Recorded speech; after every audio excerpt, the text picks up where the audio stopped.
apa penentu mimpi? Kita berandai-andai aja ya, karena tidak ada teorinya. Penentu mimpi itu adalah pikiran terakhir sebelum Anda tertidur. Nah, ini kan jadi pas dengan teori Dhamma. Pikiran terakhir sebelum kematian. Betul ya? Andaikan bahwa pikiran terakhir sebelum Anda tidur adalah penentu mimpi. Tapi punyakah Anda kemampuan untuk menciptakan atau mendesain mimpi?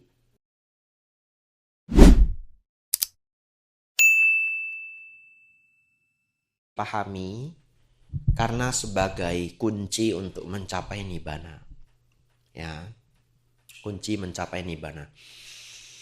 Itu kemarin PR dari Ko Frank nanya saya. Karena saya ngajar cara untuk mencapai. Mungkin dia bertanya ya. Mungkin saya bukan mengajar di umum. Cara untuk mencapai Sotapanna, Sakadagami, Anagami, dan Arahat. Jawaban dari si Bante Sariputta adalah menenangkan batin, yaitu bersamadi. Keluar dari samadi, merenungkan pancakanda. Merenungkan pancakanda adalah anicca, dukkha, dan anatta. Adalah cara untuk seorang biasa menjadi Sotapanna. Seorang Sotapanna mampu mencapai Sakadagami. Dan seterusnya sampai Arahat. Ya. Lalu Ko Frank nitip, Bante, nanti carikan ya sutanya. Ya. Saya dikasih PR. Ya. Tapi tidak apa-apa ya. Ketemu tadi sutanya. Ya, Majjhima Nikaya 54 atau 64 ya, antara dua nomor itu. Baik. Jadi kita jadi tahu pancakanda sangat penting. Nah, Ko Ari harus hafal ya. Kalau Jumat ada waktu, silahkan datang.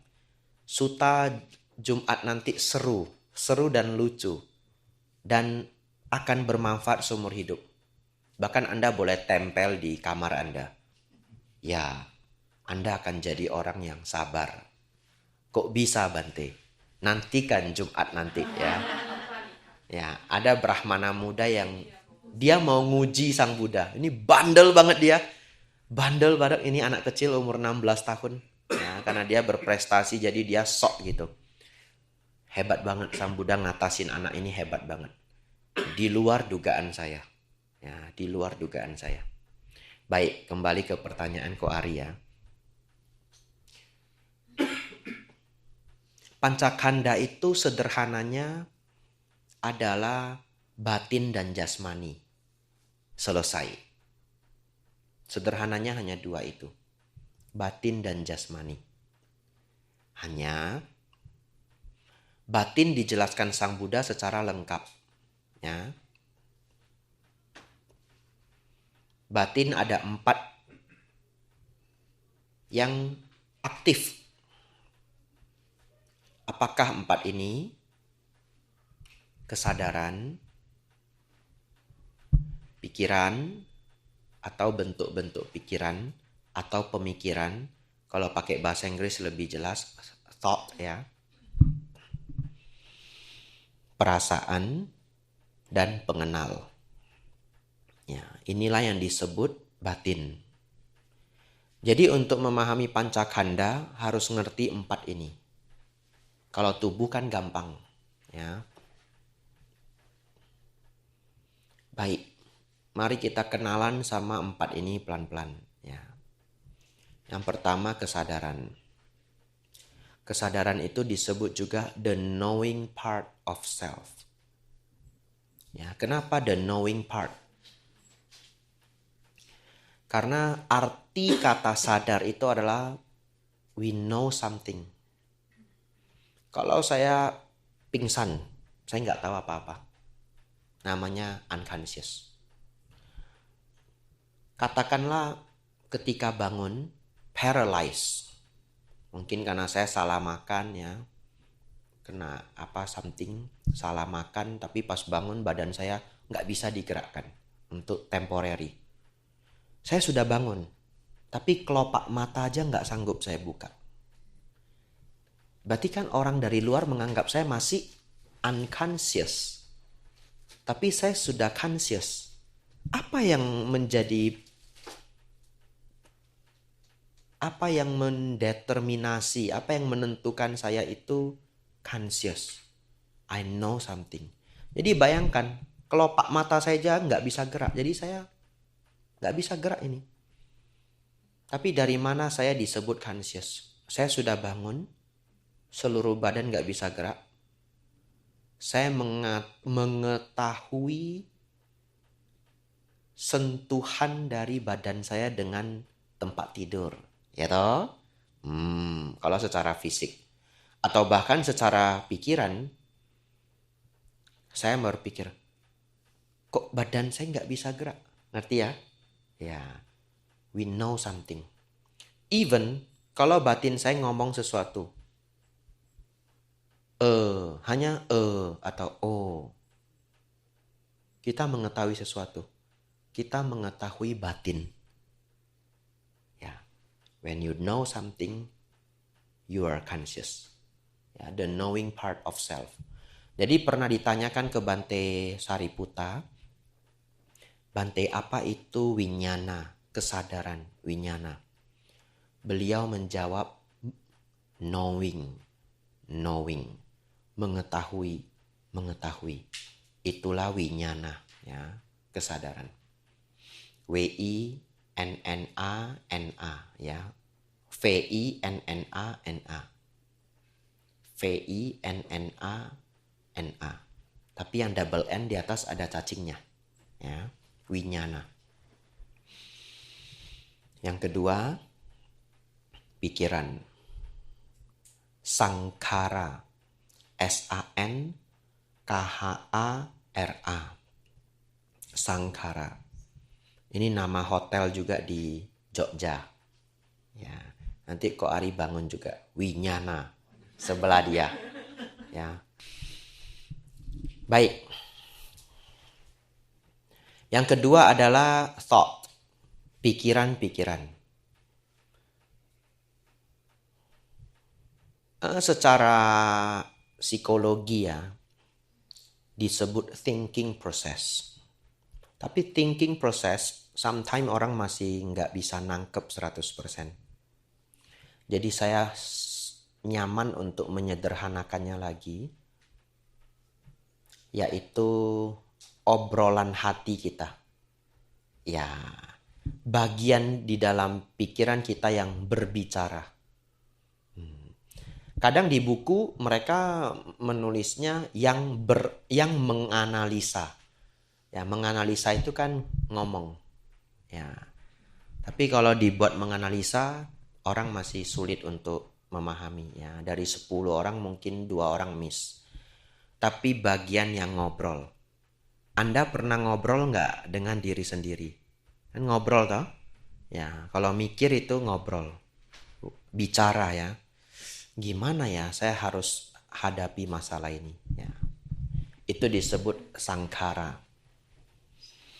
Yang ketiga gampang, perasaan, wedana. Ya. V-E-D-A-N-A, wedana. Nah, wedana ini hanya ada 3. Ya, menyenangkan, netral, dan tidak menyenangkan. Ya. Jadi kalau Anda sedang happy, itu wedana. Takut, itu wedana. Terakhir, disebut pengenal, yaitu sanya. S-A-N-N-A. Ya. Tapi N-nya double, ada cacingnya. Sanya. Ya.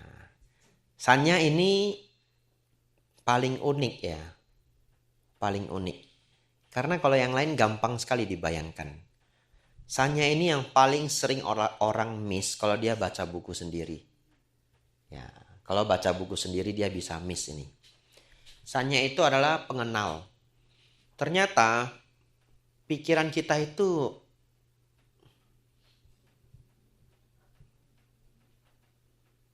memiliki kemampuan ini. Dan kemampuan ini tidak perlu berpikir. Kalau berpikir kan namanya sangkhara. Ini dia tidak perlu berpikir. Dia langsung tahu aja. Contoh buku ini warnanya Biru. Kita langsung udah kenal aja ini biru. Jadi memahami warna adalah bagian dari sanya. Menyentuh ini kita tahu ini adalah kain, kita nggak perlu berpikir. Kita mengenal bahan ini sebagai kain. Yaitu semua kemampuan mengenali objek luar ini disebut sanya. Tapi di beberapa buku diterjemahkan sebagai persepsi. Saya ingin jelaskan ini malam hari ini. Ya, sepertinya kemarin saya sudah jelaskan lagi. Karena ini sepertinya harus dijelaskan 4 kali baru ingat. Ya, yakin saya. 4 kali baru bisa lengket ya.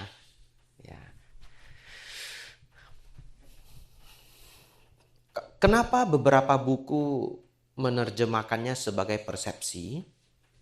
Itu karena yang mereka gunakan adalah terminologi atau kata-kata khusus ilmu psikologi. Di dalam keilmuan psikologi, persepsi itu artinya kemampuan otak menerima informasi dan menerjemahkannya kepada kita sebagai realita. Saya kasih contoh dinding. Ya. Sebenarnya dari mana kita bisa melihat dinding ini? Kita bisa melihat dinding ini sebenarnya adalah pantulan cahaya yang masuk ke mata. Betul ya? Ya, pantulan cahaya yang masuk ke mata. That's why kita tahu ini ada dinding. Kalau tidak ada cahaya, nggak ada yang bisa mantul. Namanya gelap. Gelap total. Ya. Lalu, kenapa ini warnanya putih? Tahu nggak? Warna ini otak kita loh yang bikin. Nggak tahu loh ini warnanya sebenarnya nggak ada realitanya. Maksudnya apa? Setiap binatang melihat warna itu berbeda-beda. Tergantung sistem otaknya. Nah, kita melihatnya seperti ini. Nah, kalau ular melihatnya beda lagi karena ular matanya punya infrared. Sekarang Anda bisa masuk ke YouTube, Anda bisa menikmati simulasi pandangan makhluk hidup lain. Nanti coba cari simulasi cara melihat dragonfly. Wah, banyak nanti. Ko Ari jadi 100. Ya, jadi mata kita itu bekerja sistemnya berbeda-beda. Jadi kalau kucing bisa ngomong, tapi kok dia bisa ngomong, dia juga nggak bisa kirimin gitu. Nggak apa-apa, anggap aja dulu. Kita ngerekam ini di satu layar sama pandangan kucing terhadap benda yang sama. Warnanya berbeda. Berarti siapa yang menciptakan warna itu? Otak. Otak menciptakan warna itu. Di dalam psikologi ini disebut perception. Di psikologi ya, how you perceive it. Di bahasa Indonesia, persepsi, masyarakat sudah menganggap itu seperti asumsi. Ya, dia salah mempersepsikan diriku. Betul ya? Itu assumption. Ya, tidak tahu, mungkin perception in bahasa Inggris juga bisa dipakai seperti itu. Anda cek kamus ya. Tapi kalau Anda cek perception in psychology dictionary itu keluarnya sistem ini. Baik. Sistem yang bekerja pada diri kita untuk memberi bentuk realita pada semua semua informasi yang masuk ke dalam indera kita, sistem itu disebut perception. Di Buddhism disebut sanya. Ya. Sejauh itulah, sebagus itulah ajaran Sang Buddha. Ya, padahal ini 2600 tahun yang lalu loh. Ya. Baik. Berarti Ko Ari sudah kenal 5 kanda. Pasti minggu depan lupa. Enggak ya, kita hafal lagi, dan hafal lagi. Nah, saya senang banget. Saya baca Cangki Sutta. Ya, saya dulu sudah pernah baca tapi sama. Pasti bisa lupa. Ada bagian yang menarik sekali. Ternyata Sang Buddha meminta kita menghafal ajaran Dhamma. Ya, jadi menghafal itu bagian dari belajar Dhamma. Jadi kita hafal tubuh, kesadaran, pikiran, perasaan, sanya, pengenal.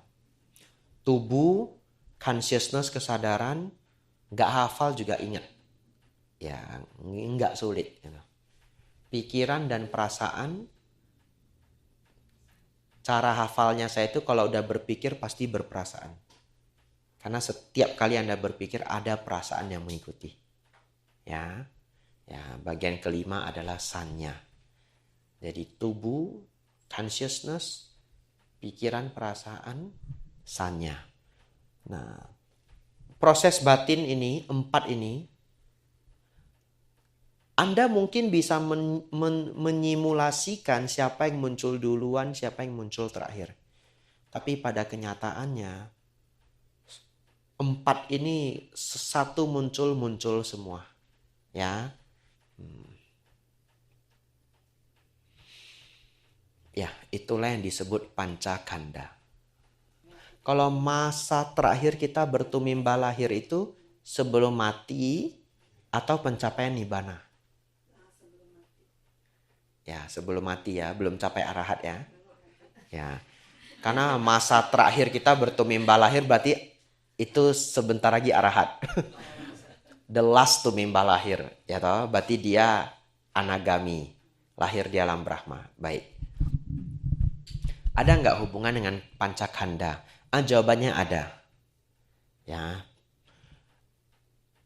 Dalam teori Dhamma, pikiran terakhir kita sebelum kematian itu menjadi variabel penentu kita akan terlahir di mana. Tapi ada tapinya, ya. Tapi saya mau menjelaskan yang pertama dulu. Maksudnya apa? Contoh, kalau saya mati dalam keadaan benci, ya sangat benci, saya bisa lahir di alam menderita. Alam yang basicnya itu alam yang kebencian. Ya.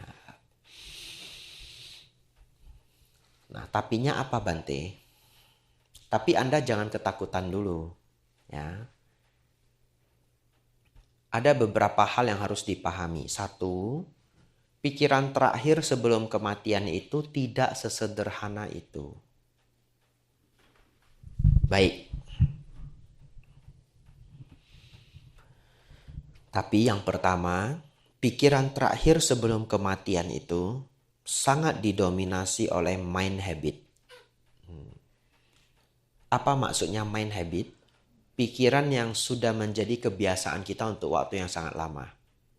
Kalau tidak, akan ada orang berpikir begini. Bagaimana kalau dia mati karena kena kanker? Dan sebelum kematian sakitnya sangat luar biasa.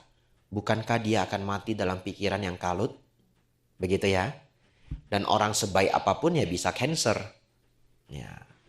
Para biku pun ada yang cancer. Ternyata secara experience ya diungkapkan oleh seorang Bante senior, mind habit itu sangat luar biasa. Beliau pernah melihat seorang pasien umat Buddha. Umat ini sangat rajin ke wihara, mengerti Dhamma, sering volunteer. Ya. Ketika dia meninggal dalam keadaan sangat kesakitan. Tapi anehnya, setelah dia meninggal, wajahnya itu kan wajah kesakitannya. Anehnya, setelah putus nafasnya, pelan-pelan wajahnya itu meredah dan menjadi sedikit tersenyum. Aneh banget. Itu sulit dijelaskan. Apa yang terjadi?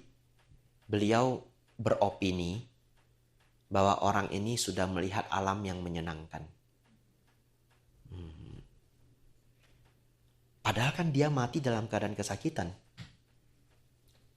Tetapi kebiasaan batin kita adalah sesuatu yang sudah kita jalani selama puluhan tahun. Satu contoh lagi. Setelah contoh ini Anda akan setuju. Apa penentu mimpi? Kita berandai-andai aja ya, karena tidak ada teorinya. Penentu mimpi itu adalah pikiran terakhir sebelum Anda tertidur. Nah, ini kan jadi pas dengan teori Dhamma. Pikiran terakhir sebelum kematian. Betul ya? Andaikan bahwa pikiran terakhir sebelum Anda tidur adalah penentu mimpi.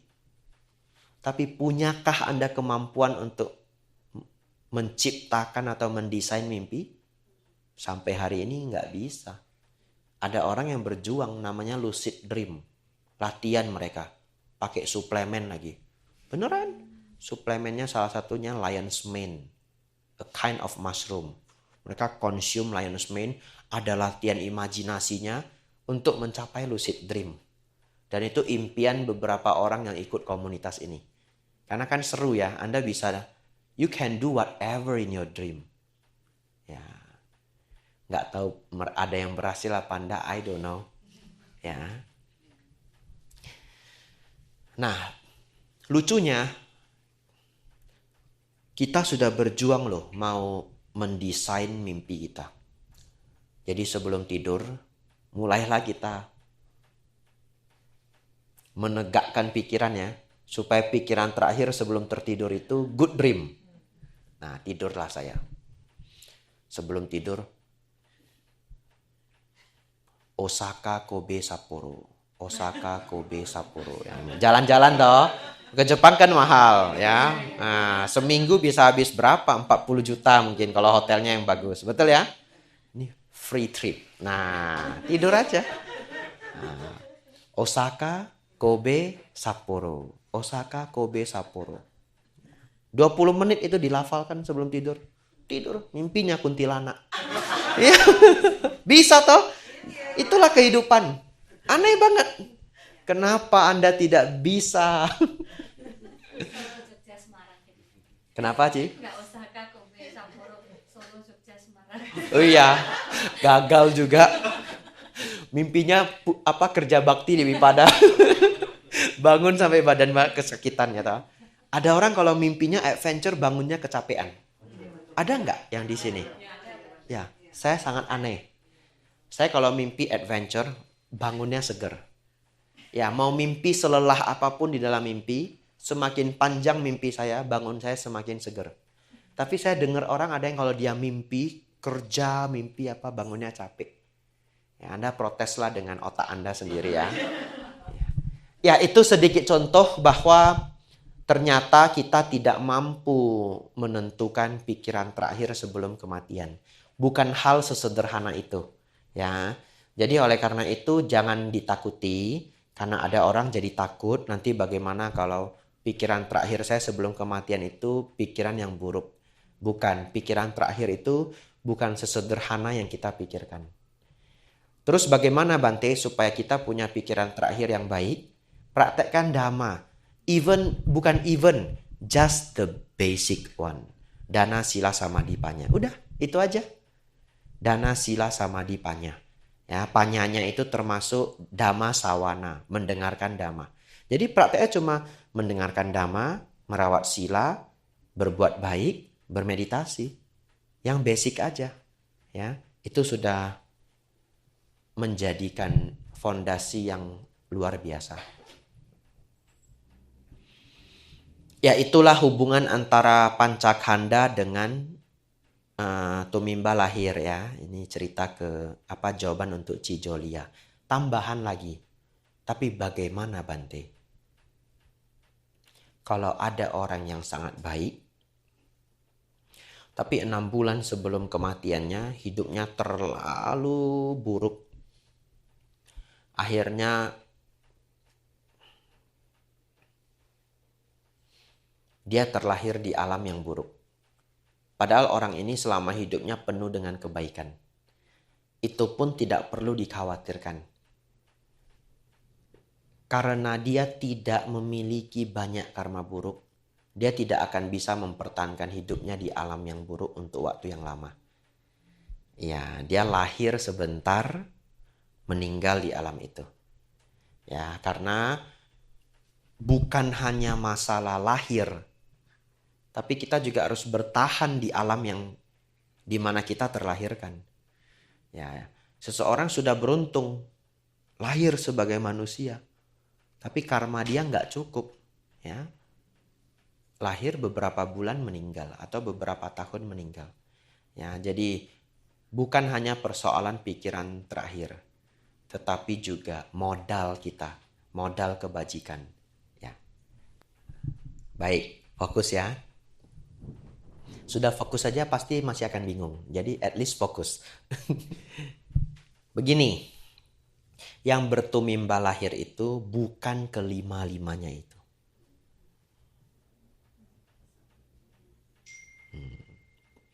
Kenapa demikian? Saya kasih dua jawaban. Yang sulit dulu. Versi Bante Damadiro.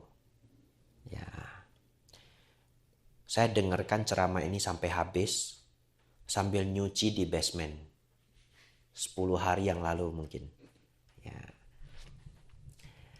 Jadi saya putar video itu, saya nyuci di bawah. Sambil jalan mondar-mandir, dengerin penjelasan Bante Damadiro. Kalau Bante Damadiro memberi jawabannya itu begini. Yang bertumimba lahir itu adalah pandangan salah. Bingung? Ya. Setelah dijelaskan, tetap bingung. Tapi kalau paham, sebenarnya ngerti jawaban itu. Yang bertumimba lahir adalah pandangan salah. Pandangan salah inilah yang bertumimba lahir. Nah, baik. Sekarang versi yang lebih mudah dipahami. Sebenarnya,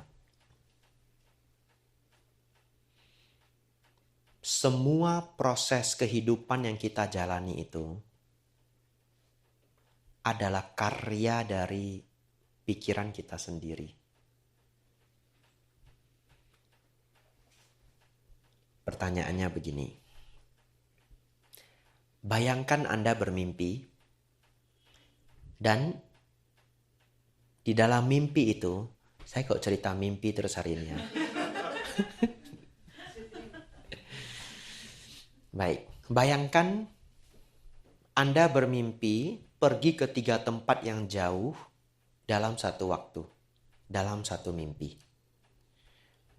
Dari Australia, tiba-tiba pindah ke Hong Kong, tiba-tiba sudah ada di rumah nenek. Siapa yang pernah mimpi seperti itu, pindah tempat? Ada ya? Ya, yang belum nanti request. Ya. Sebelum tidur itu Solo, Sapporo, New York. Solo, Sapporo, New York. Itu ya? Ya. Baik. Kemana kita tadi? Australia, Hong Kong, rumah nenek. Ya, rumah nenek di New York. Baik, pertanyaannya adalah, jawab ya. Sebelum dari Australia kita dari mana?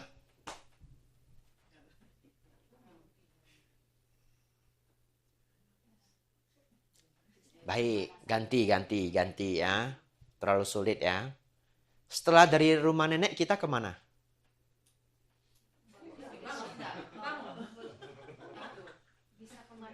Tahu nggak jawabannya apa?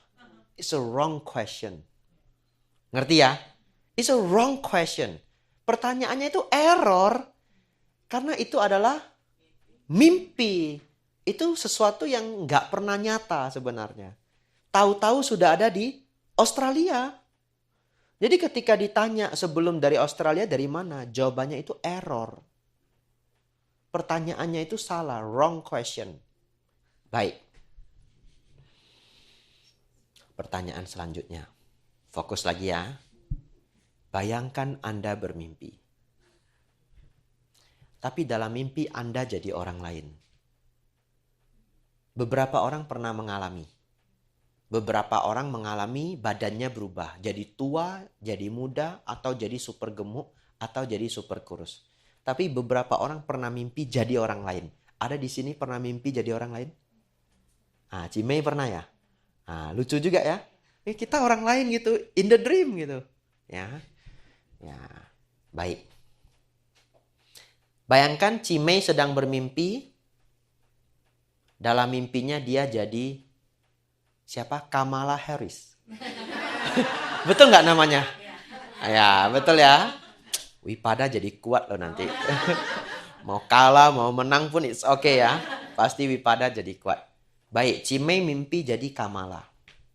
Dan melakukan aktivitas seperti biasanya. Tiba-tiba di dalam mimpinya Cimei itu, saya datang. Terus saya kasih tahu, this is not yourself. This is not you. Bingung nggak? Bingung. Kapan Cimei yang sebagai Kamala ini tahu bahwa dia bukanlah dirinya yang sesungguhnya? Kapan? Ketika bangun. Even dikasih tahu aja, emang iya? Ya toh? Nggak bisa. Karena kita sedang mengalami itu. Kita sedang sebagai Kamala. Betul ya? Orang kasih tahu, sebenarnya kamu bukan Kamala. What do you mean? Gitu. Ya, what do you mean? Nah, kita hanya bisa tahu ketika kita benar-benar sudah bangun. Pertanyaan selanjutnya. Boleh nggak kita mengatakan tidak pernah ada yang namanya Kamala? Boleh, karena itu semua adalah ciptaan pikiran. Tapi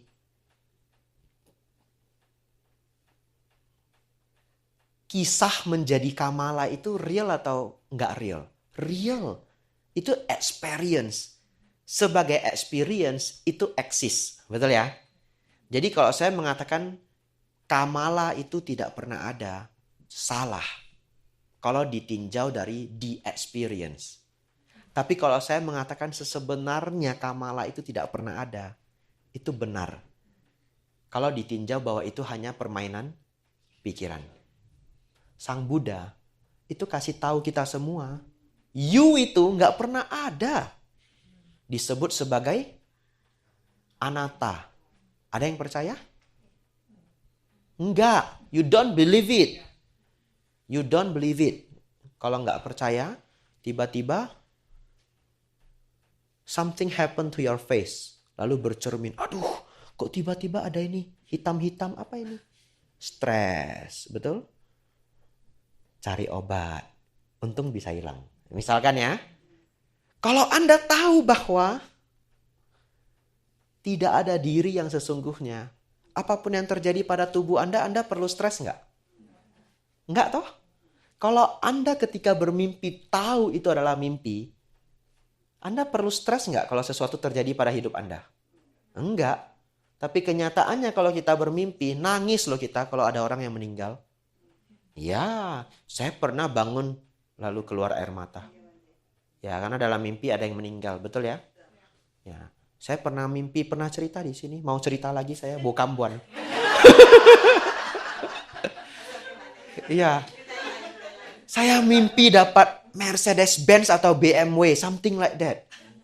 Lalu dalam mimpi itu udah mau bawa ke kampus, mau parkir paling depan. Sengaja datang lebih pagi, ya. Ternyata bangun. Wah, lo Mbak Yu. Langsung nangis, BMW-nya hilang, it's just a dream gitu ya. Ya. Jadi apapun respon yang Anda berikan kepada mimpi itu, boleh nggak? Saya sebagai orang yang menyadari itu, saya bilang kamu konyol. Kamu bodoh. Kamu melekat. Itu nggak ada itu sebenarnya. Ngapain kamu nangis? Betul? Tapi kalau kita masih di dalam mimpi, bisa percaya itu enggak? Kapan Anda percaya itu? Bangun. Apa bahasa palinya bangun? Buddha. Buddha. Yes. Siapa yang baru tahu hari ini Buddha artinya bangun? Ya, yang ngaku 4 ya. Nggak ngaku nggak apa-apa. Ya, yang nggak ngaku pinter itu. Ya, baik. Buddha itu artinya yang telah bangun. The awakened one. Bangun dari apa? Mimpi samsara, mimpi yang tidak pernah usai. Ya. Baik. Pertanyaannya tadi apa? Kita harus pulang dulu ke pertanyaannya. Siapa yang lahir ya? Siapa yang lahir? Jadi, ketika seseorang mencapai arahat, dia mencapai nibbana. Dia bangun. Dia memahami bahwa seluruh perjalanan hidup yang dia jalani, lahir mati, lahir mati, lahir mati di dalam 31 alam kehidupan, adalah permainan dari winyana dan nama rupa. Anda nggak usah mikirkan arti ini. Tapi permainan winyana dan nama rupa artinya hanya permainan pikiran Anda belaka. Seluruh kehidupan yang Anda jalani adalah permainan pikiran kita sendiri. Disederhanakan lagi. It's just a dream. It's just a dream. Yes, semua ini hanya mimpi. Finalnya adalah nibbana. That's why Sang Buddha ngajarin kita jangan melekat. Tapi kita nggak akan pernah bisa menerima itu secara 100%. Because you are in the dream. Bagaimanapun Anda pasti sayang anak Anda. Anda tahu teori ini pun gak ada gunanya.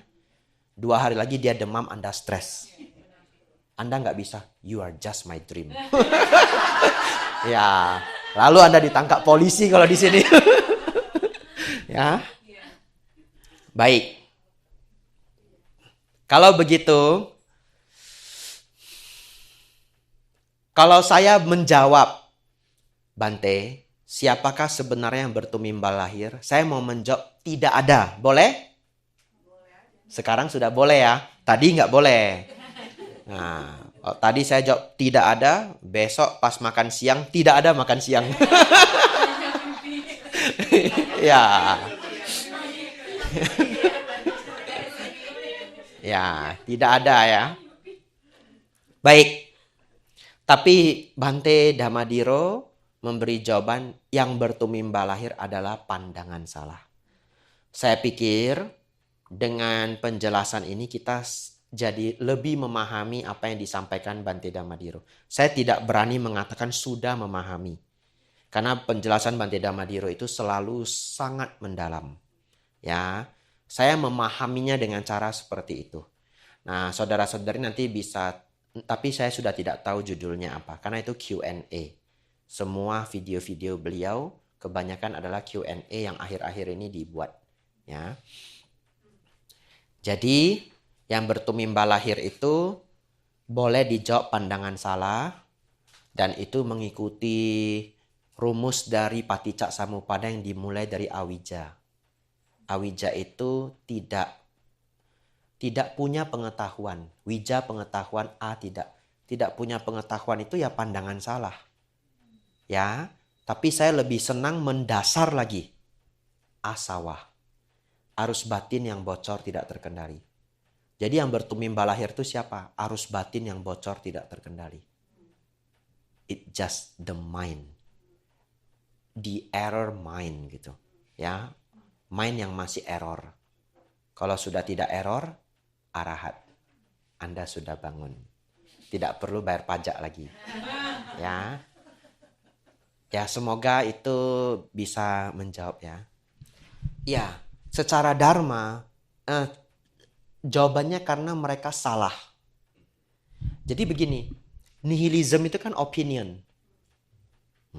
Saya buat komunitas nihilisme. Kami semua percaya setelah kematian tidak ada lagi kelahiran. Itu opini. Tidak ada dari satu pun di antara komunitas saya yang tahu bahwa apa setelah mati masih hidup apa enggak hidup. Ya. Lalu Sang Buddha setelah mencapai tingkat arahat, beliau memberitahu kita bahwa itu keliru. Opini Anda keliru. Tapi apa yang disampaikan Sang Buddha pun kita tidak bisa menganggap itu fakta loh. Kita menganggap itu fakta karena kita punya sada. Oleh karena itu belajar dharma dimulai dari yakin bahwa Sang Buddha mencapai penerangan sempurna. Kalau nggak yakin runtuh semua. Sang Buddha juga mengakui itu. Ya, tetapi ini adalah satu-satunya cara untuk kita belajar. Anda nggak bisa mau belajar sesuatu tapi skeptis. Nggak bisa. Anda mau belajar karate, gurunya black belt, tapi Anda skeptis. Emang kalau kamu black belt hebat? Kenapa saya harus yakin kamu black belt? Kan nggak mungkin tinju dulu sekali ke mukanya, ya toh? Ya, at least dalam kehidupan ini ada yang namanya license. Tapi sometimes kita belajar sesuatu nggak ada license-nya. It just mulai dari trust. Baik, tetap ada satu sutta yang Sang Buddha memberitahu bagaimana kita perlahan-lahan menumbuhkan yang namanya sadha itu pelan-pelan menjadi pengetahuan. Ya, awalnya kita semua bermula dari sadha, keyakinan. Keyakinan itu akan bertumbuh menjadi pengetahuan. Pengetahuan artinya tahu, nanti saya jelaskan. Itu karena kita berpraktek. Contoh, kita semua yakin kalau mangga itu enak, bisa dimakan. Itu just sadha, keyakinan. Satu-satunya itu menjadi pengetahuan setelah kita tahu rasa mangga yang sesungguhnya. Begitu Anda makan mangga yang manis, enak. Lalu orang nanya, kamu yakin nggak mangga itu manis? Jawabannya nggak. Saya bukan yakin, saya tahu. Ya, yakin itu disebut sadha, tahu itu disebut jnana. Ya, jadi perbedaan nihilism dengan yang tadi saya jelaskan adalah dari Buddhist perspektif, nihilism itu opini yang salah. Setelah Sang Buddha mencapai penerangan sempurna, beliau melihat itu salah. Seseorang setelah mati pasti lahir lagi. Kecuali dia mampu melenyapkan kotoran batin. Ya. Jadi penganut paham nihilism tidak pernah bisa menjadi nihil.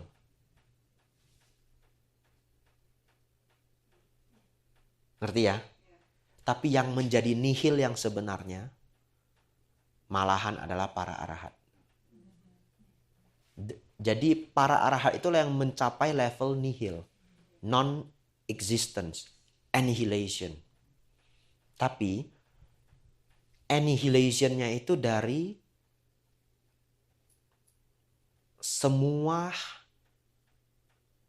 aspek duniawi.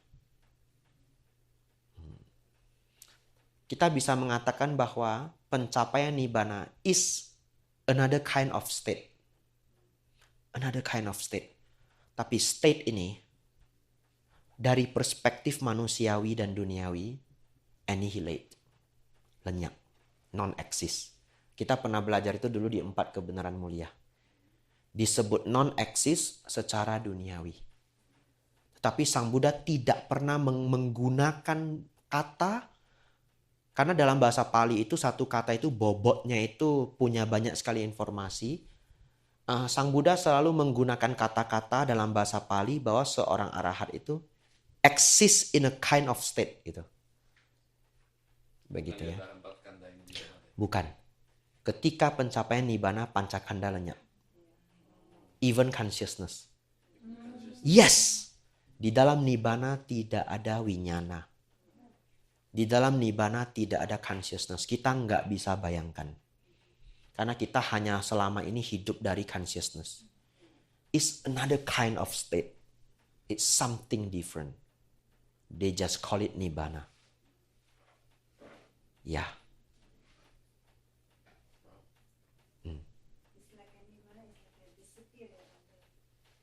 Ya, Sang Buddha menyebutnya padam. Ya. Tapi kita tidak benar-benar non-exist. Tetapi dari semua yang bisa dibayangkan manusia, kita non-exist. Gak ada rupa, gak ada consciousness, gak ada thoughts, gak ada feeling, gak ada perception. Tidak terbayang. Nibbana itu tidak terbayang. Nibbana itu tidak ada di dalam perspektif kita sama sekali.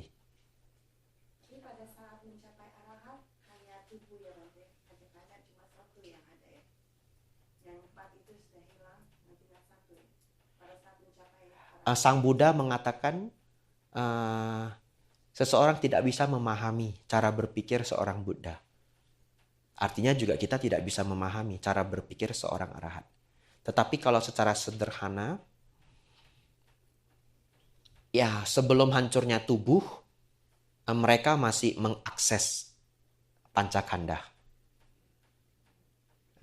Lalu mereka mengakses nibbana ketika bersamadi. Jadi para arahat yang sesungguhnya arahat itu sangat senang berdiam diri.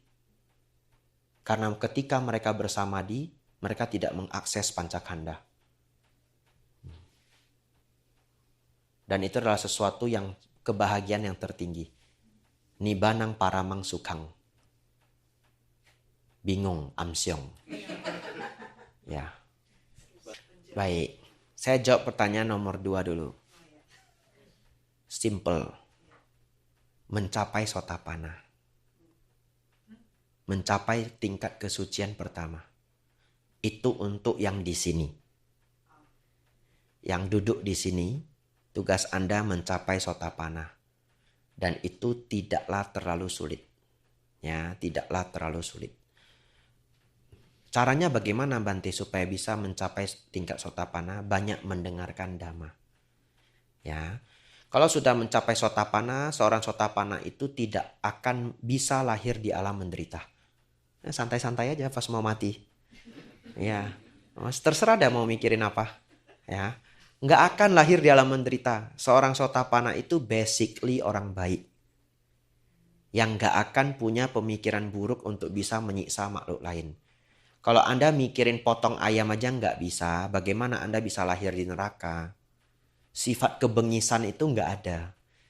Motong leher ayam aja nggak sanggup. Sedangkan orang terlahir di neraka itu karena sangat menikmati perbuatan jahat. Contohnya para serial killer. Orang yang seneng loh kalau menindas orang lain. Ya. Lalu seorang sotapanna itu sudah tidak mampu membunuh manusia.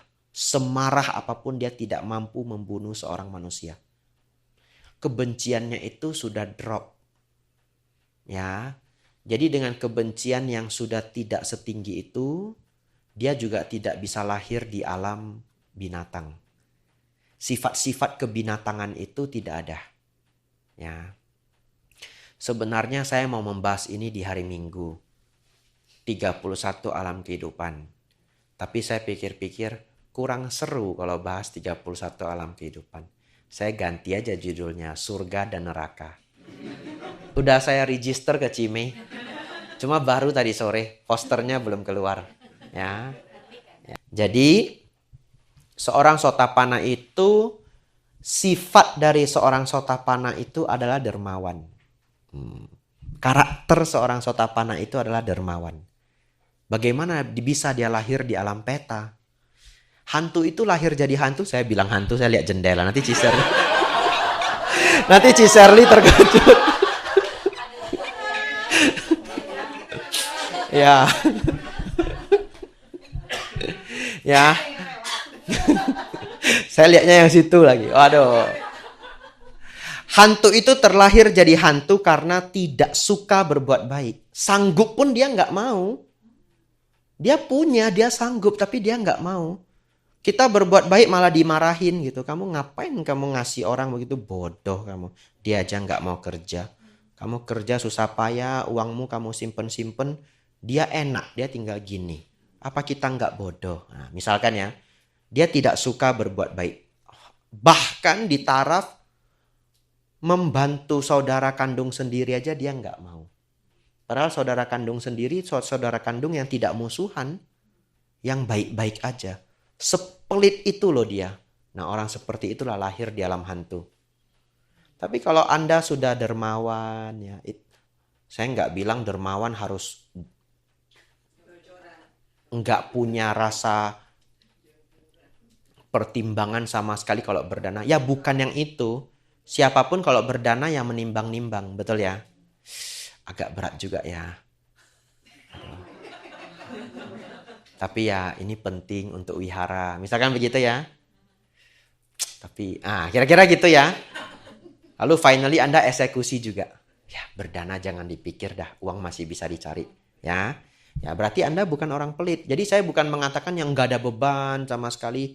Ya, seorang sotapana tergantung, kita tidak cerita sotapana, seorang yang baik pun tergantung ya pengalaman dan levelnya masing-masingnya. Tapi seorang sotapana itu karakternya adalah dermawan. Ya, dia tidak bisa lahir di alam hantu. Jadi itu PR bagi yang sudah duduk di sini, berjuang mencapai tingkat sotapana. Latihannya dana, sila, samadhi, panya. Bolak-balik hanya itu aja. Sekarang pertanyaan nomor 1. Kalau orang tua gimana? Ini case to case ya. Tapi kalau jawaban generalnya adalah sering mengajak mereka mendengarkan dhamma. Tapi belum tentu mereka mau. Kalau mereka belum mau, Anda kreatif. Putar aja film-film yang spiritual. Start from movie gitu.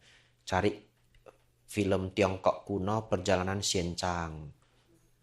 Download. Ada loh yang Mandarin, saya belum lihat semua juga. Beneran, perjalanan Xianchang lengkap. Bukan Sung Gokong ya. Tapi yang real Xianchang. Ya, seorang biksu perjalanan ke barat. Jadi dia jadi kagum. Wah, ini ya hebat ya Bante ini.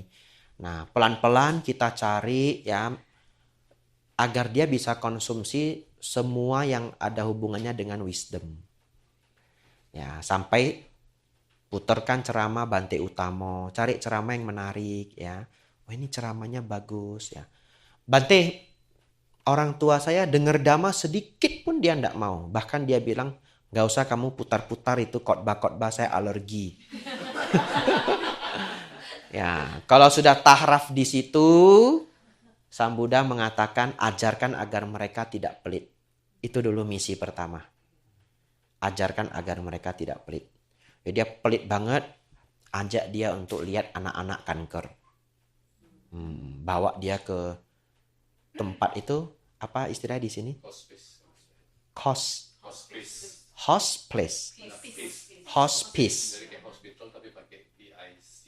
Oh, hospice. Ya, bawa dia ke hospice ya. Lihat ini loh ada anak sakit kanker gitu. Mas saya mau berdana ya supaya mereka walaupun sudah nggak bisa sembuh tapi adalah kehidupan sebentar untuk anak-anak ini. Anak-anak ini mau lewat umur 15 saja belum tentu bisa. Mereka kadang cuma mau boneka, cuma mau bola ya. Enggak bangunkan jiwa kedermawanan dia. Ini kan hanya simulasi saya ya. Ya, Anda pikirkan dia itu paling terharu dengan apa? Orang sepelit apapun dia ada loh yang membuat dia terharu. Karena pengalaman lampau dia. Mungkin sama anak-anak dia nggak suka. Cari yang lain. Ternyata dia paling takut kesepian. Bawa dia ke panti jompo. Cari AI yang udah nggak ada keluarganya. Betul kan? Dia paling takut kesepian. Dia paling takut kesepian. Kasian ya Maya. Sudah nggak ada teman. Mungkin dia gengsi ya. Padahal dalam hati, untung saya punya anak, punya cucu. Ya, kita datang kasih baju menjelang Imlek ya.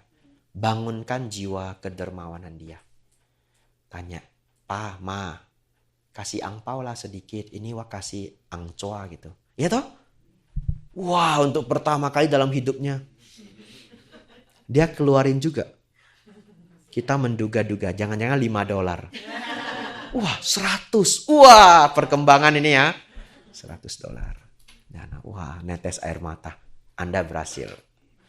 Ajari agar mereka tidak pelit. Pas pulang dia tagih $100. Tapi mama yang itu mau. Gara-gara lu itu. Saya sebenarnya nggak mau nyumbang. Tapi saya kasihan. Ngapain lu bawa saya ke sana? Lu yang bikin kasihan lu. Bayar lu $100 ya. Lu nggak mau bayar ngomel-ngomel 3 hari. Nah, whatever ya. Just tugas kita. Ajarkan mereka tidak pelit. Setelah tidak pelit Bante. Merawat sila. Nggak usah pakai embel-embel sila. Jangan bunuh itulah, tikus. Ngapain lu bunuh? Kau udah ketangkap, buang aja jauh-jauh. Ada orang kau udah ketangkap. Maaf loh, ada yang kejam loh. Udah ketangkap tikusnya. Dia gunting kakinya. Ya. Dia gunting, dia balas dendam, dia benci banget sama tikus ini. Ya, ada yang pakai pen tusuk-tusuk. Ini yang saya pernah lihat loh. Saya nggak sedang membuat cerita fiksi. Kalau yang gunting pakai kuku saya dengar. Kalau yang tusuk pakai pen saya lihat sendiri di pasar. Ya, anak kecil ya. Ya.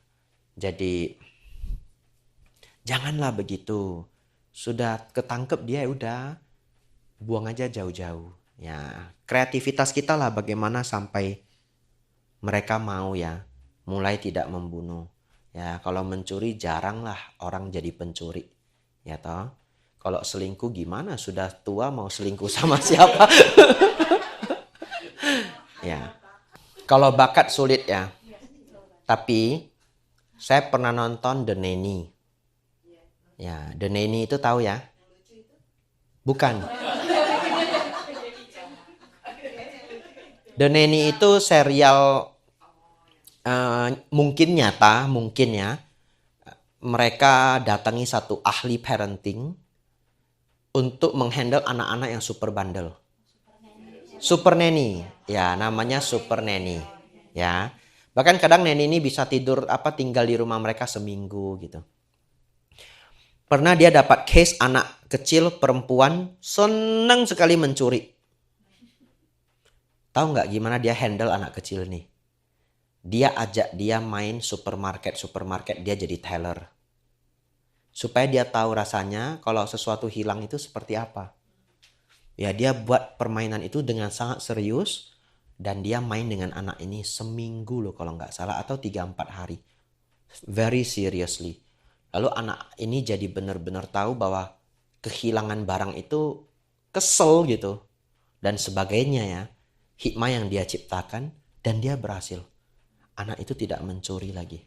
Ya. Jadi ternyata mengubah sifat buruk itu bukan hal yang tidak mungkin, tapi untuk bertemu orang se-expert itu bukan hal yang mudah ditemukan. Dan kalau sudah tua, orang itu sudah tua, subjeknya kita semakin sulit membantu dia. Ya, tapi sebenarnya semua sifat itu bisa diperjuangkan untuk diubah. Ya. Ya, makanya tadi saya bilang bisa diperjuangkan. Saya kan tidak bilang pasti berhasil. Ya, karena pas tadi saya bilang bisa diperjuangkan, saya langsung membayangkan bahwa ya Bante Dewadatta pun Sang Buddha tidak sanggup mengubah dia. Jadi saya hanya menjawab bisa diperjuangkan untuk diubah. Berhasil nggak berhasil belum tentu. Ya. Kalau selingkuh gimana Bante supaya dia tobat? Harus kena ajab dulu dia. Iya. Sangat sulit kalau azab itu. Ya, azab itu ketimpa bencana besar kalau dalam agama Islam karena hukuman dari Tuhan. Ya, kena azab dia baru mau tobat biasanya. Ya. Tetapi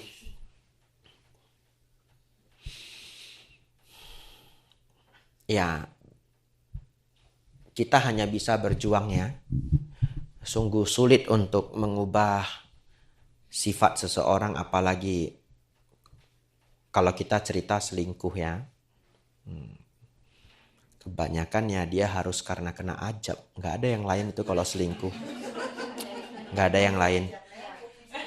Ya, kalau nggak kena ajab, nggak akan berhenti kok. Malah nambah. Ya, jadi begitu ya. Tapi kadang beberapa orang bisa diberi kesadaran sebelum dia berselingkuh. Ya, sebelum ya. Jatuh ke alam yang rendah. Betul ya? Ya, salah satu dari 5 ini kan penyebab alam rendah. Nyuri lah, nipu lah, betul ya? Ya, Sang Buddha bilang 5 aja. Anda bisa bertahan di dunia putih, dunia terang. Kalau dunia gelap, 1 aja. Tapi setelah itu lahir di neraka. Cuma suksesnya saat hidup. Ya, setelah itu jatuh. Nah,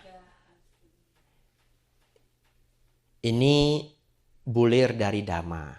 Ya, Sang Buddha mengatakan,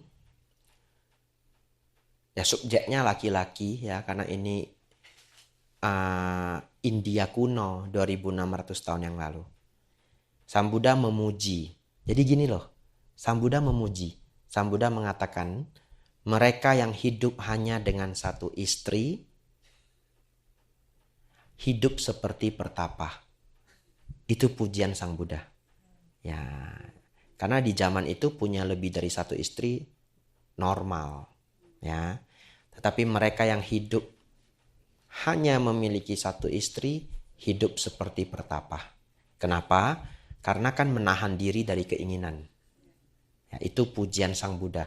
Jadi dalam Buddhism ya diharapkan yang dipuji adalah 1 istri. Ya. Ya.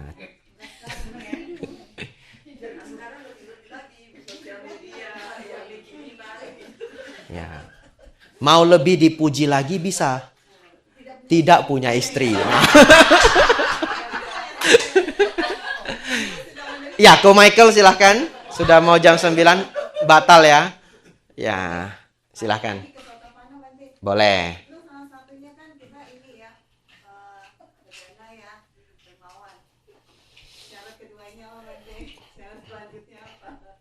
Syarat.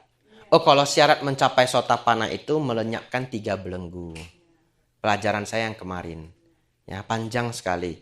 Kalau Cijolian ndak ikut nanti nunggu.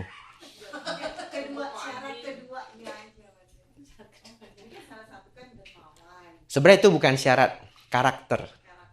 Ya, karakter seorang Sotapanna itu dermawan, merawat sila dengan penuh.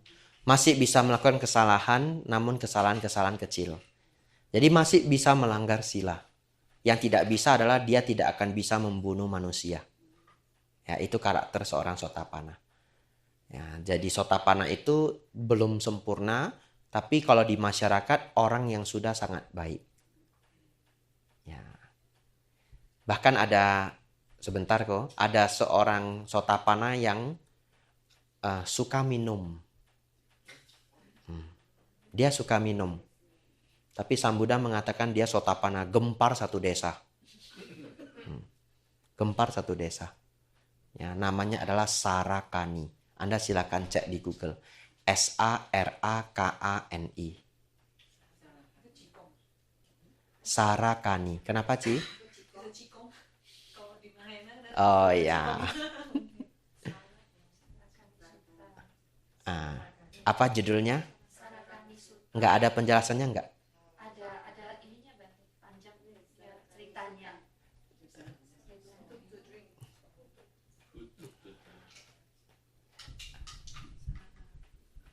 Ya, who took to drink ya. Ya, seorang Sotapanna yang minum.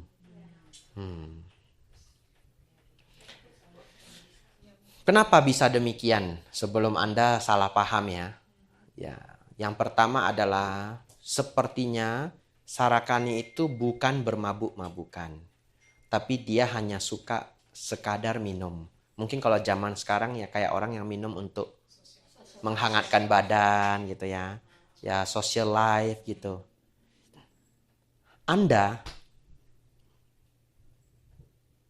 bisa bingung dengan sutta itu. Tapi kalau Anda ikuti semua pelajaran saya yang sudah pernah saya berikan, Anda akan paham. Sotapanna itu sesungguhnya adalah memahami Dhamma dengan baik. Memahami Dhamma dengan sangat baik. Sehingga lenyapnya Micca Ditti, lenyapnya Sakaya Ditti, lenyapnya Silabata Paramasa. Dan ketiga kotoran batin ini lenyap, itu semuanya menggunakan wisdom, pemahaman Dhamma. That's why Sarakani yang pikirannya itu masih bisa melekat dengan minuman pun diklaim sebagai Sang Buddha sebagai Sotapanna. Ya, jadi sangat jelas bahwa Sotapanna itu adalah level dari pemahaman.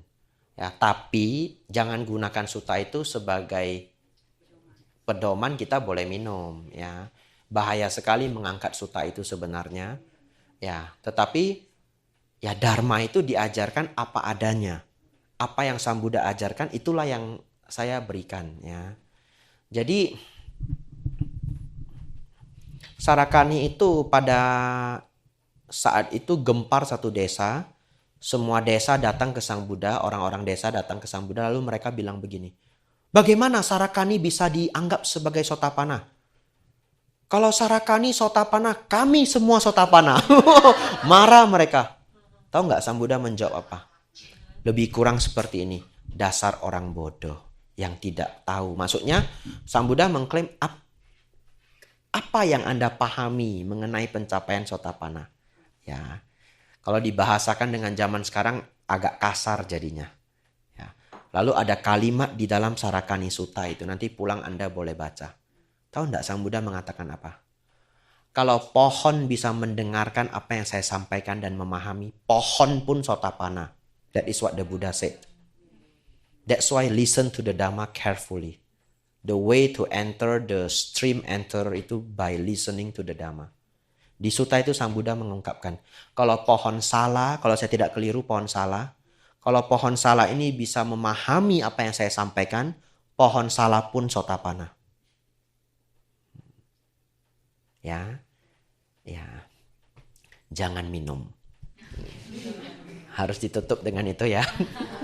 Tidak menyehatkannya. Anda sudah tahu itu buruk, Anda lakukan namanya bodoh secara dhamma. Ya, istilah bodoh dalam dharma itu adalah sudah tahu buruk masih dilakukan, namanya bodoh. Ya. Silahkan pertanyaan, sudah mau jam 9? Ya, saya membuat perumpamaan supaya lebih kurang bisa dibayangkan. Ya, tapi ya bukan hidup ini plek mimpi, ya bukan. Ya, diumpamakan seperti halnya mimpi. Ya, kadang diumpamakan seperti halnya fata morgana. Ya, kadang diumpamakan seperti halnya tubuh, diumpamakan Sang Buddha seperti halnya bui-bui busa. Ya, ada tapi sebenarnya nggak ada gitu. Bui-bui sabun itu kan isinya angin. Ya, jadi itu just perumpamaan. Tapi kalau bagaimana Bante saya bermimpi lalu kejadian? Ya, bisa beberapa kemungkinan. Satu, bisa saja mimpi itu adalah hasil dari kekuatan pikiran kita. Kan kita punya kekuatan batin. Walaupun kalau tidak dilatih ya tidak kuat. Ya, tetapi beberapa orang pernah melatihnya di kehidupan lampau, jadi masih cukup peka. Ya, dia bisa bermimpi dan mendapatkan pertanda-pertanda. Ya. Dan sometimes sangat akurat. Anda mungkin pernah mengalaminya. Ya, kalau saya lahir di keluarga yang mimpi kami sangat tepat. Ya, jadi saya sangat percaya itu karena saya mengalaminya. Ya, papa saya, mama saya mimpinya sangat akurat. Kami di antara 3 anak, jadinya saya yang mimpinya paling akurat. Ya, dan itu sangat sering. Lalu yang kedua, bisa saja itu pertanda dari para dewa. Ya, para dewa itu bisa memberitahu kita sesuatu melewati mimpi. Ya, juga makhluk halus sebenarnya. Ya, tapi kalau dewa kan jauh lebih sakti. Ya. Yang ketiga, sekadar kebetulan. Karena mimpi itu kan imajinasi juga. Kalau bukan dari kekuatan pikiran, bukan dari dewa dan makhluk halus, berarti sekedar bunga mimpi. Sekedar bunga mimpi kita sebutnya just imajinasi. Just imajinasi belum tentu tidak bisa kejadian. Karena kita mengimajinasikan sesuai apa yang biasanya terjadi. Ngerti maksudnya? Contoh, saya bermimpi satu hari ngajar di Jerman. Ya wajar aja. One day mungkin akan ada yang mengundang saya ke Jerman. Ya toh? Kalau bisa mengajar sampai sejauh Amerika, tempat lain sudah bukan sesuatu yang tidak mungkin. Ya, walaupun negaranya aneh. Saya mimpi ngajar di Turki. Who knows? Emang nggak boleh ada umat Buddha di Turki? Ya, di Dubai saja ada wihara.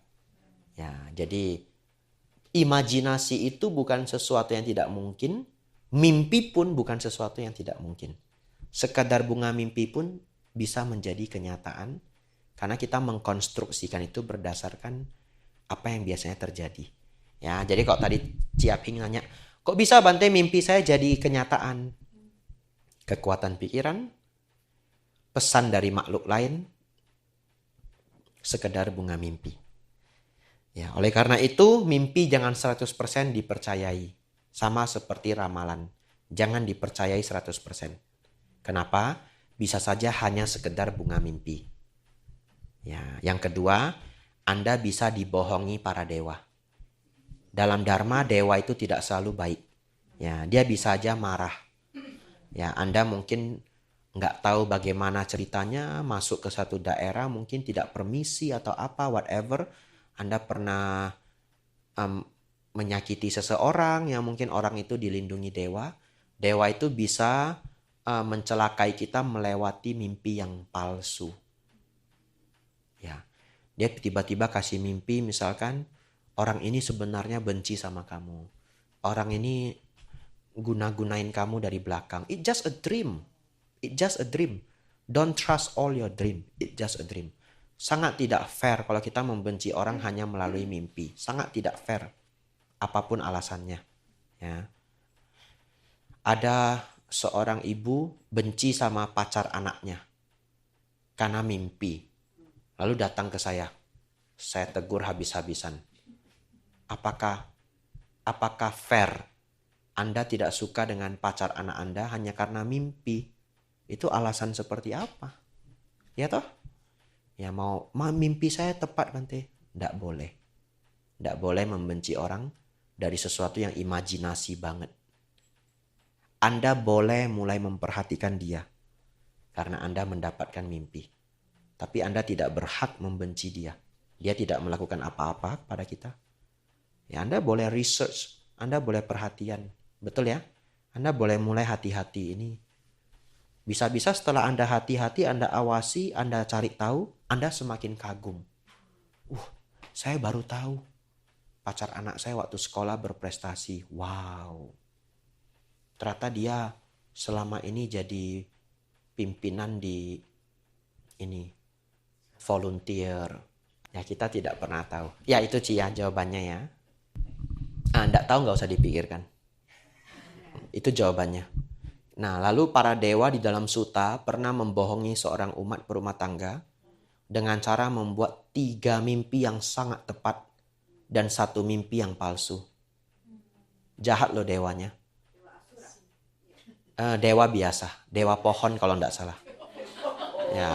Ya, dewa tingkat rendah. Kenapa kok? Ya bagian dari surga tingkat pertama. Tapi ya sakti juga namanya dewa. Ya, jadi dia bikin 3 mimpi yang sangat akurat. Mimpi yang terakhir mencelakai orangnya. Ya. Jadi kalau kita tidak tahu, it's okay.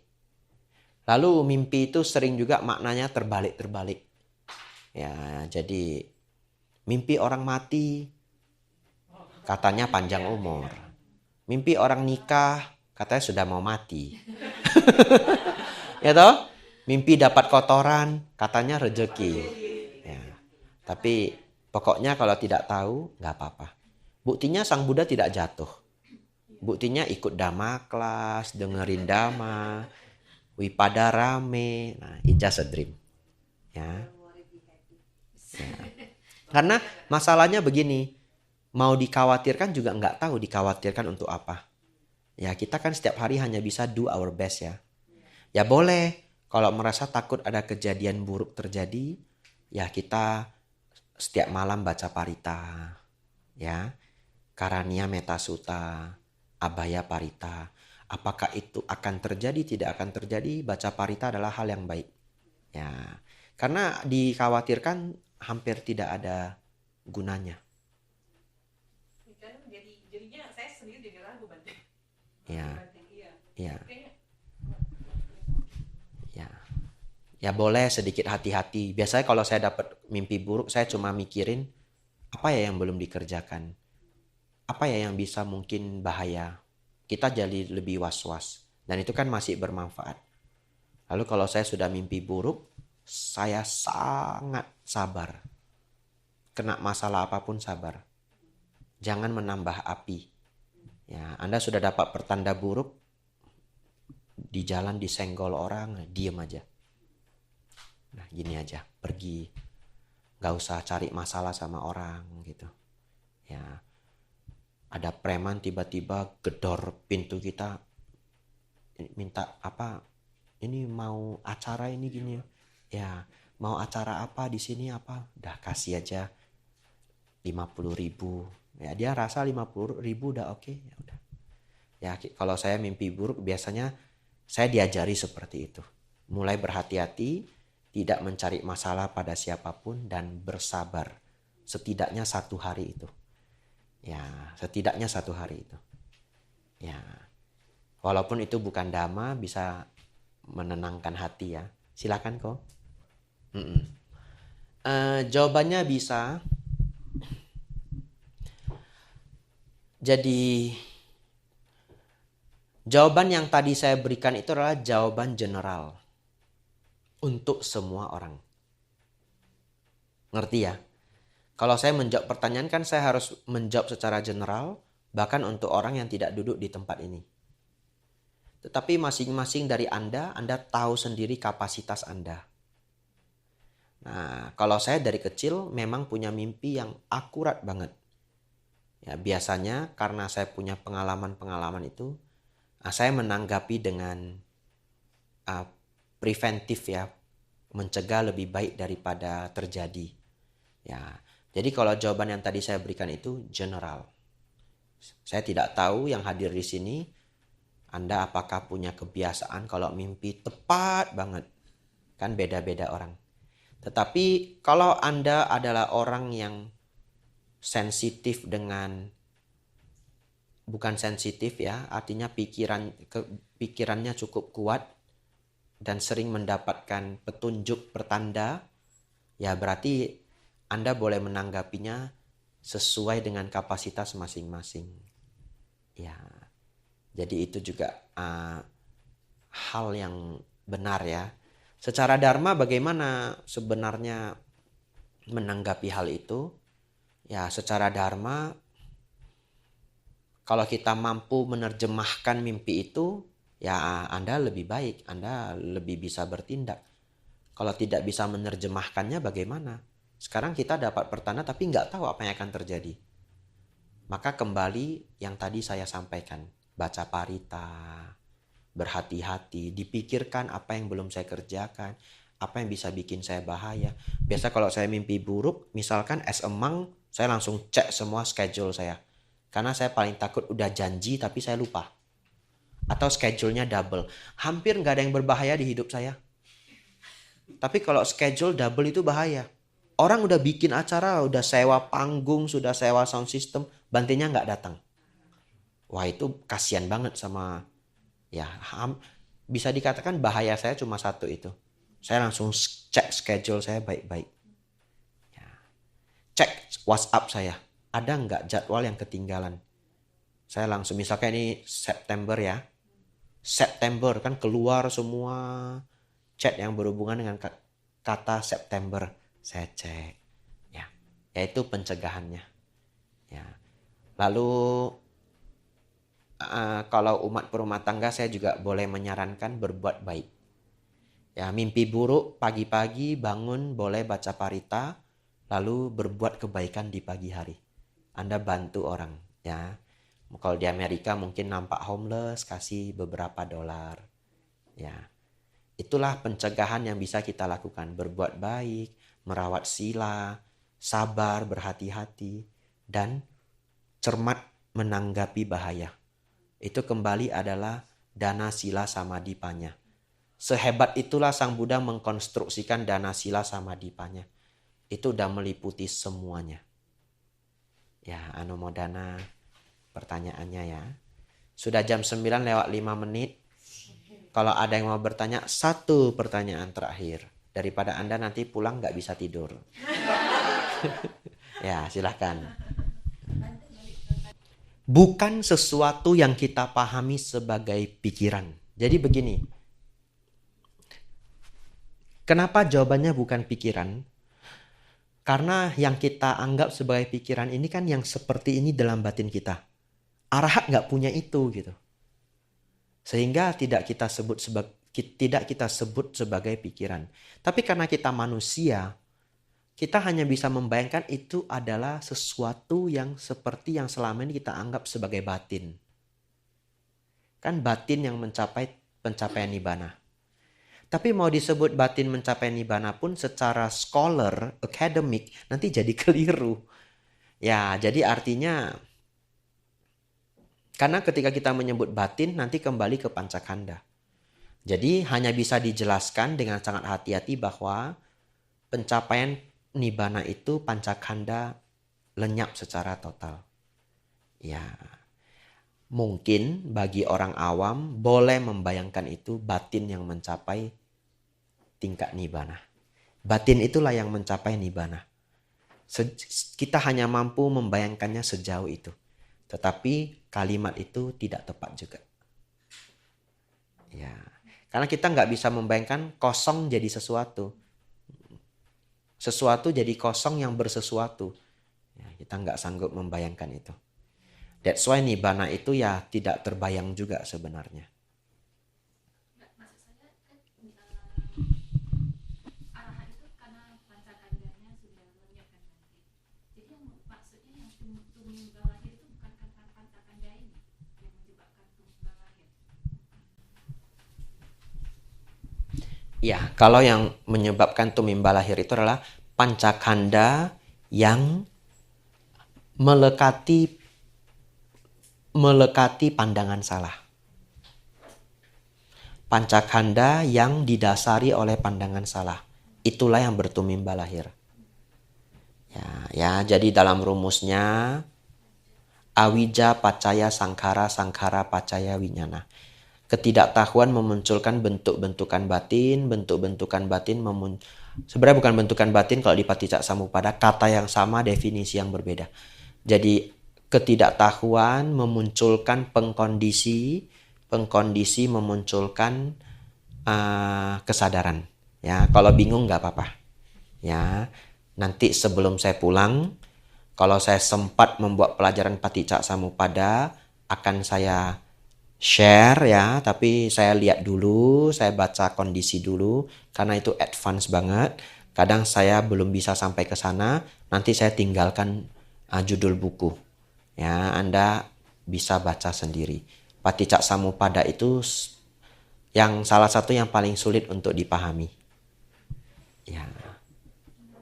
Namanya Paticca Samuppada, nama topiknya. Ya, yang artinya saling bergantung. Ya, tapi setidaknya pertanyaannya terjawab. Pancakanda yang berasosiasi dengan pandangan salah. Ya.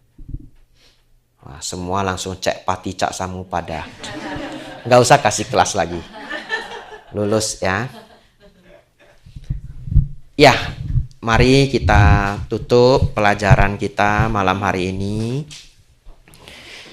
Ya, semoga saudara-saudari ya pulang dengan kebahagiaan, pulang dengan sukacita. Karena pada hari ini berkesempatan untuk bersama-sama kita belajar Dhamma agar kita semakin bijaksana, pikiran menjadi semakin luhur, semakin jauh dari sebab-sebab penderitaan. Semoga saudara-saudari semakin maju dalam Dhamma, maju dalam kehidupan. Sabe sata bawantu sukhitata. Semoga semua makhluk hidup berbahagia. Sadu, sadu. Ya.